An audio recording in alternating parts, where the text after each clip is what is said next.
Bonjour à toutes et à tous et bienvenue dans ce nouvel épisode de notre série consacrée à la facturation électronique.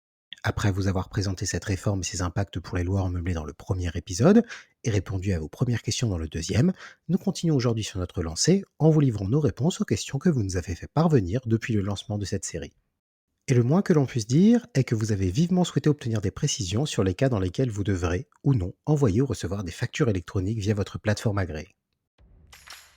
Je déclare mon meublé, spécialiste de la fiscalité et de l'accompagnement des loueurs en meublé, a le plaisir de vous présenter Je découvre le monde du meublé pour parler conseils, bons plans et suivre ensemble l'actualité de la location meublée.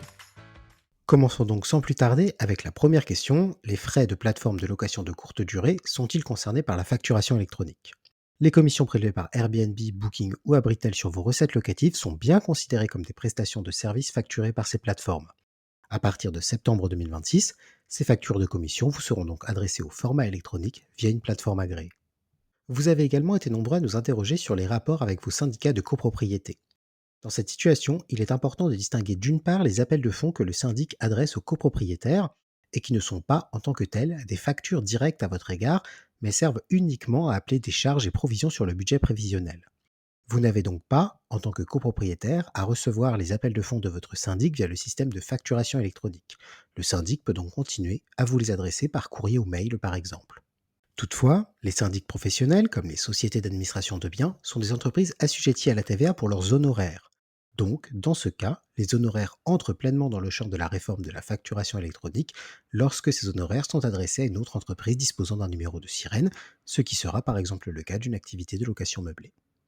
Pour ce qui est maintenant des achats réalisés pour les besoins de votre activité auprès de professionnels comme des grandes surfaces ou des acteurs majeurs du commerce en ligne, vous devrez en principe communiquer votre numéro de sirène afin que le vendeur vous adresse une facture électronique. Il est d'ailleurs possible que de nombreux acteurs développent des solutions simples comme des QR codes afin de pouvoir recueillir plus facilement les numéros de sirène des acheteurs professionnels.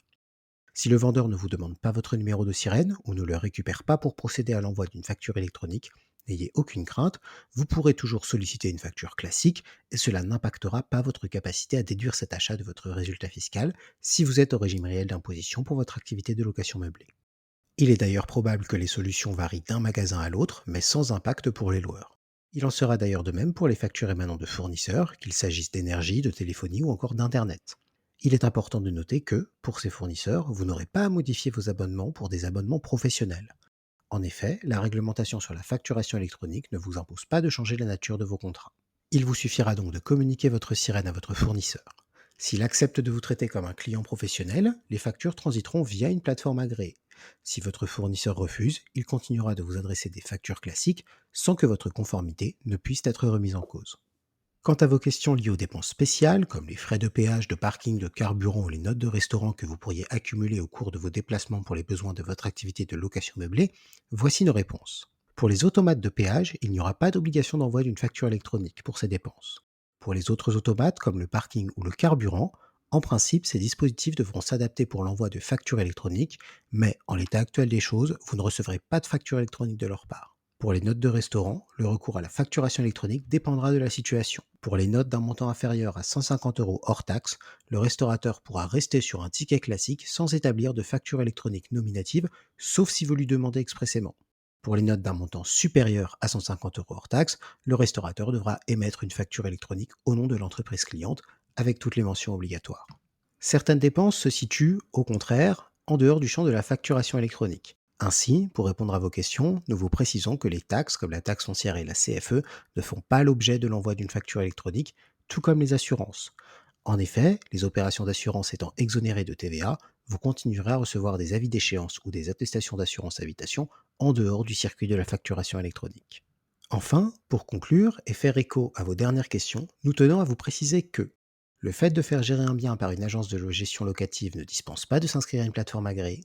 Toutes les dépenses réalisées avant septembre 2026 ne sont pas concernées par la réforme de la facturation électronique.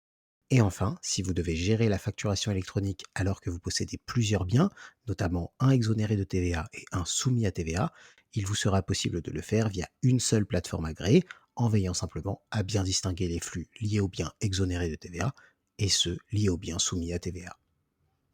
Si vous avez aimé notre podcast, faites-le nous savoir et n'hésitez pas à vous rendre sur notre site internet à nous suivre sur les réseaux sociaux ou encore à nous contacter directement par téléphone ou par mail à l'adresse contact@jedéclaremonmeublé.com.